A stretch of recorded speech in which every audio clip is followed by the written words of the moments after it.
नमस्ते जोहार, मैं राजू। आप सब देख रहे हैं 24 झारखंड न्यूज। चलिए जानते हैं सुबह से लेकर शाम तक की तमाम बड़ी खबरों को।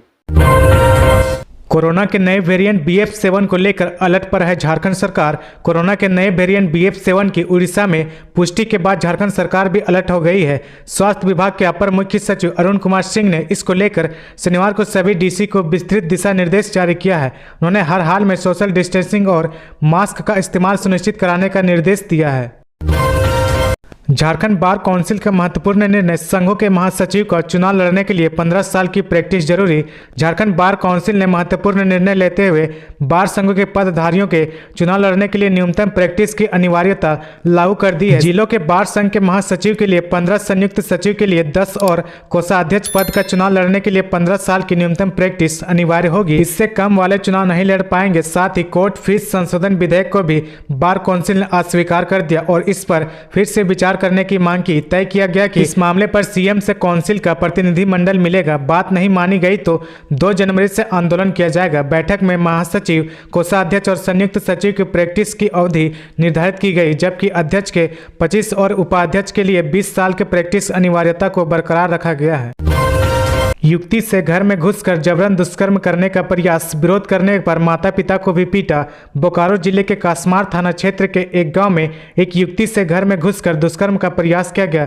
जब युवती के माता पिता ने इसका विरोध किया तो आरोपी ने उनकी भी पिटाई कर दी। घटना के बाद युवती ने क्षेत्र के सत्य रंजन दे उर्फ गोलू के विरुद्ध पुलिस में शिकायत दर्ज करवाई। युवती ने बताया कि आरोपी अचानक घर में घुसा और उसके साथ गलत काम करने की कोशिश करने लगा। जब इसका विरोध करते हुए उसने शोर मचाया तो उसकी पिटाई कर डाली। उसकी चीख पुकार सुनकर मां बचाने के लिए दौड़ी तो उन्हें भी पीटा।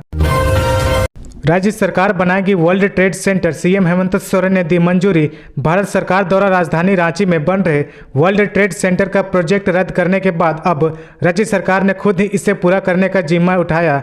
मुख्यमंत्री हेमंत सोरेन ने योजना को मंजूरी प्रदान कर दी। कोर कैपिटल एरिया में मुख्यमंत्री हेमंत सोरेन ने इसी साल 29 जुलाई को वर्ल्ड ट्रेड सेंटर की आधारशिला रखी थी, लेकिन शिलान्यास के 1 महीने बाद ही भारत सरकार ने प्रोजेक्ट शुरू होने में विलंब की बात करते हुए इसे रद्द कर दिया था। इस कांड पर अनूप सिंह से ED ने मांगे साक्ष्य, सरकार गिराने की साजिश पर कांग्रेस विधायक ने दिया जवाब। विधायक केस कांड की जांच के सिलसिले में शनिवार को ED ने बेरमो से कांग्रेस विधायक अनूप सिंह उर्फ कुमार जयमंगल से करीब 10 घंटे तक पूछताछ की। अनूप सिंह दिन के 11:30 बजे ED दफ्तर पहुंचे और रात के करीब 9:15 बजे बाहर निकले। मिली जानकारी के अनुसार ED ने अनूप से मामले से जुड़े कई साक्ष्य मांगे। जानकारी के मुताबिक ED ने पूछताछ में विधायक से अरगोड़ा थाने के 31 जुलाई को दर्ज कराई गई 0 FIR के संबंध में जानकारी मांगी। यह FIR अनूप सिंह ने ही दर्ज कराई थी। गोड्डा संसदीय क्षेत्र को नए साल की सौगात, 6200 करोड़ रुपए से बनेंगी सड़कें। लोकसभा में राजमहल के झामुमो सांसद विजय हांसदा ने केंद्र सरकार से सेंट्रल रोड इंफ्रास्ट्रक्चर फंड के तहत पूरे राज्य में सड़कों के कार्यों से संबंधित एक प्रश्न पूछा था। उनके प्रश्न का जवाब केंद्रीय सड़क परिवहन और राजमार्ग मंत्रालय ने देते हुए बताया कि अगले 3 वर्षों के दौरान पूरे राज्य में कुल 39,000 करोड़ रुपए की लागत से विभिन्न सड़क परियोजनाओं के कार्यों को स्वीकृति दे दी गई। सांसद श्री हांसदा ने सवाल के जवाब में जो आंकड़े पेश किए गए हैं उससे पता चलता है कि केंद्रीय सहयोग से चल रही राज्य की सड़क परियोजनाओं में सर्वाधिक गोड्डा संसदीय क्षेत्र के लिए स्वीकृत है। ये लगभग 6200 करोड़ रुपए की सड़क परियोजनाएं हैं। झारखंड राज्य बिजली बोर्ड से अलग होकर 4 कंपनियां बनी, पर अभी भी करोड़ों का नुकसान जारी।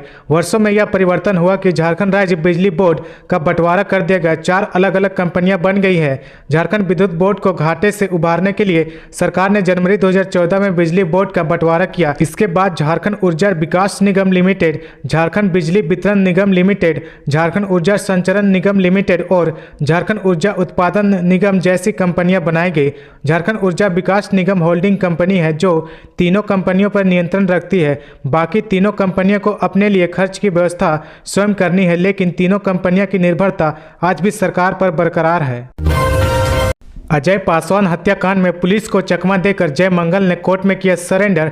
धनबाद के जमीन कारोबारी अजय पासवान हत्याकांड के प्रमुख नामजद आरोपित जयमंगल हजारा ने न्यायालय में आत्मसमर्पण कर दिया। पुलिस अब उसे रिमांड पर लेकर पूछताछ करने की तैयारी में है। जयमंगल हजारा की तलाश में पुलिस ने कुछ दिन पूर्व उत्तर प्रदेश के मऊ तक छापेमारी की, लेकिन 2 दिन पूर्व ही उसने चुपचाप तरीके से धनबाद मुख्य न्यायिक दंडाधिकारी की अदालत में आत्मसमर्पण कर दिया।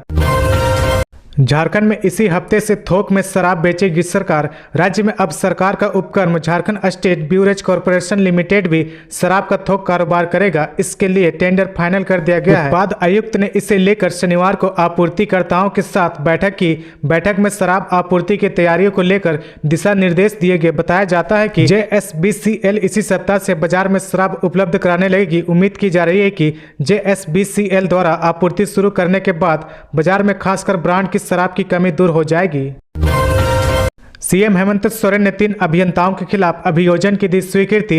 मुख्यमंत्री हेमंत सोरेन ने तत्कालीन कार्यपालक अभियंता गुमामी रविदास, सेवानिवृत्त प्रभारी कार्यपालक अभियंता देवदर्शन सिंह व सहायक सुनील कुमार के खिलाफ अभियोजन की स्वीकृति दी है। मामला रामगढ़ जिला में महिला ITI निर्माण के लिए प्रकलित राशि 80.77 लाख रुपए के विरुद्ध 50 लाख रुपए के भुगतान का। जांच के क्रम में कार्य की गुणवत्ता व मापी में कमी पाई गई, साथ ही वित्तीय अनियमितता का मामला भी सामने आया। G20 बैठक की तैयारी में जुटा निगम। राजधानी रांची में रोजाना 2 शिफ्ट में होगी सफाई। राजधानी में 21 और 22 मार्च को प्रस्तावित G20 बैठक की तैयारी शुरू हो गई। नगर आयुक्त शशि रंजन ने प्रस्तावित बैठक को देखते हुए शहर को साफ स्वच्छ बनाने व सजाने पर पदाधिकारियों के साथ मंत्रणा की। उन्होंने कहा कि अगले 3 माह सभी पदाधिकारी मिशन मोड में काम करें। शहर के सभी जोन में 2 शिफ्ट में सफाई कराएं। रोजाना चूना और ब्लीचिंग पाउडर का छिड़काव करें। उन्होंने इंजीनियरिंग सेक्शन को कहा कि सभी प्रमुख मार्गों में खुली नालियों को स्लैब से ढके। 22 साल में पहली बार नक्सलियों पर पुलिस भारी, 1224 को भेजा सलाखों के पीछे।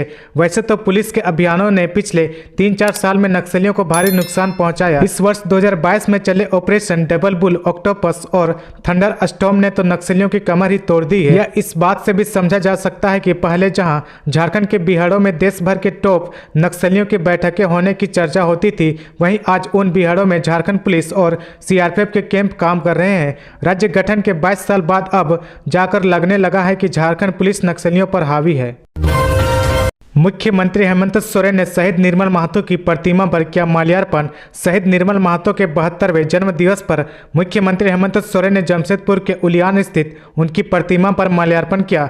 इस मौके पर बन्ना गुप्ता, चंपई सोरेन समेत अन्य लोग उपस्थित थे। वहीं CM ने शहीद निर्मल महतो के परिजनों से भी भेंट किया। रांची के बिरसा मुंडा एयरपोर्ट पर यात्रियों की कोरोना जांच शुरू।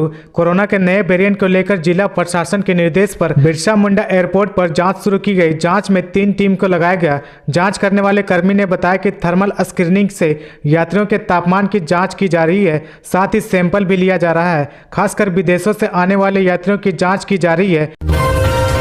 स्नातक परीक्षा में प्रश्न पत्र घटने के मामले में लापरवाही पर अब खुली आंख। रांची विश्वविद्यालय के स्नातक परीक्षा में प्रश्न पत्र घटने व प्रश्न पत्र का एक पेज गायब रहने, प्रश्न पत्र की फोटोकॉपी कराकर एग्जाम लेने के मामले में विश्वविद्यालय प्रशासन ने गंभीरता से लिया। जांच के लिए professor VC doctor Arun Kumar Sinha की अध्यक्षता में हाई लेवल कमेटी बनाएगी।